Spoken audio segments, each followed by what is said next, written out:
May nakita na naman akong apartel sa Quezon City. And it might be even worse. May nagbubulungan dyan sa labas ng kwarto.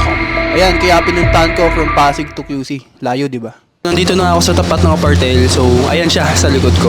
Honestly, hindi ko talaga alam kung ano yung i-expect ko kasi itong apartel na to is rated 2.6 stars sa Play Store. And wala ko na makikita ganun kababa, guys. So ang tanong ko, bakit ganun kababa na lang yung review ng apartel na to? Sabi ni Leia, Actual room is nowhere close compared to the pictures. Nagloloko yung water heater. May nakita akong patay na ipis. The price indeed speaks for itself since I got the room at a discounted price. Lesson learned, huwag papaloko sa discounted price at sa pictures. 2 stars. sana wala akong makitang ipis. Ang sabi naman ni Maricar,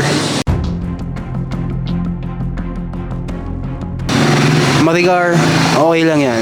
And last, ang sabi ni Maro, Smell very bad, no Wi-Fi, television don't work good, ang ingay ng kalsada, we leave after 15 minutes to find better. Mura pero hindi maganda, 1 star. maayos naman yung pinto in contrast dun sa pinost nung isang reviewer. Yung tiles, malinis. Yung kama, presentable for two people or couple. Yung mga pader and yung kisame, newly painted yan. So, wala man lang bahid ng dungis, yung dingding. And of course, yung aircon, malamig. Though meron isang kortina dito, hindi ko alam kung para saan to. So, may bintana pala ritong isa. And may pinto. I don't know kung para saan to. Ay, mabuksan. For the bed test, comfy naman yung kama. Malambot. Medyo bouncy. Bouncy naman siya. And yeah, I think overall, ang ma-relate ko sa kama 6 out of 10, which is not bad na din. One thing lang din talaga na pinaka-ayoko, yung ambience ba? Kasi rinig na rinig ko yung mga sasakyan sa labas. So I'm trying to get some rest for 1 hour lang sana, pero hindi ko magawa kasi rinig na rinig talaga yung mga sasakyan sa labas. So I think that's one thing to consider if gusto mong mag-book dito.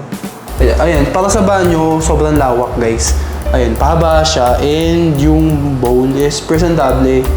Tabo, pero walang shower. Though may heater, I think hindi siya gumagana. Ayan, details all the way. And here goes your mirror, guys. Ayan. Ayan yung salamin. Then, ayan yung tabo. May saksakan dito. I think that is for blower. And let's check if gumagana tong sink. Yep, may tubig. Kaso may tubig. Yan, may butas yung tubo. I guess para makatipid na din, kung gusto mong hindi masayang, hindi saluhin mo, pambuhos dito sa inodoro. So since 24 hours yung binook ko dito, plano ko talaga manood nung Equalizer trilogy, if familiar kayo doon. So sana matapos ko.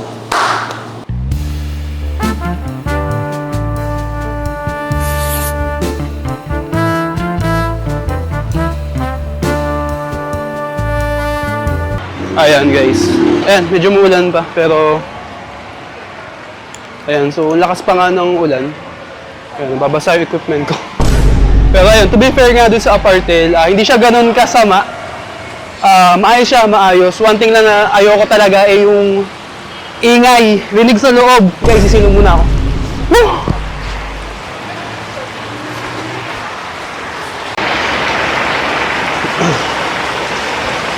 Ayan, so inabutan nga tayo ng ulan dito sa labas. Ayan, pero good thing lang din na dito ako inabutan sa karinderya. Ayan, ang daming food. Kaso ayoko talaga magkanin Ayan. Pero ayoko magkanin. Kaya siguro hintayin ko na lang tumila yung ulan para makalakad-lakad muna. See you guys. Ayan, since busog naman ako, hindi na lang ako kakain. So, tara, balik na tayo.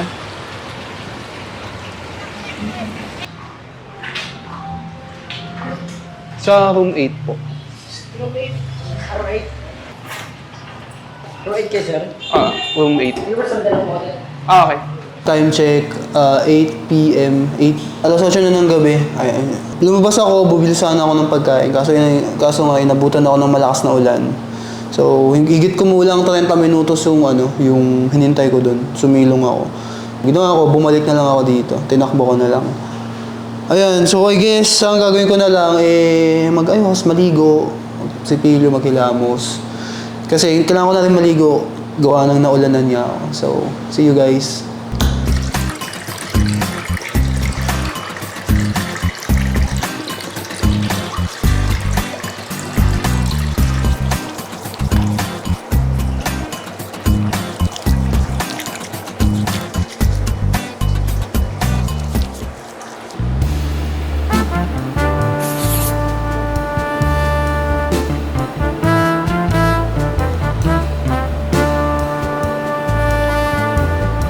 Guys, alauna ng madaling araw. May nagbubulungan dyan sa labas ng kwarto ko. I feel unsafe. Di ako makatulog. Guys, alas 5 na ng madaling araw, wala pa akong tulog. Ang sakit sa likod ng kama. Try ko na lang kumuha ng 2 oras sa tulog. Sana makatulog pa ako. For the price na 700 for 24 hours. 24 hours ba yun? Basta, sulit na to para sa akin guys. Wala nga lang din TV. Tsaka, dinig yung mga ingay ng mga sasakyan sa labas. Kaya kung maselan ka sa ingay, kagaya ko, consider mo din kung ayaw mo na magaya sa akin na napuyat. Yan, tignan mo. So, ayan, must try to guys. And thank you for watching. Swagger down the street with your red lips and funky beat. You better hold your head up to the sky. I'm gonna roll with you till the day I die.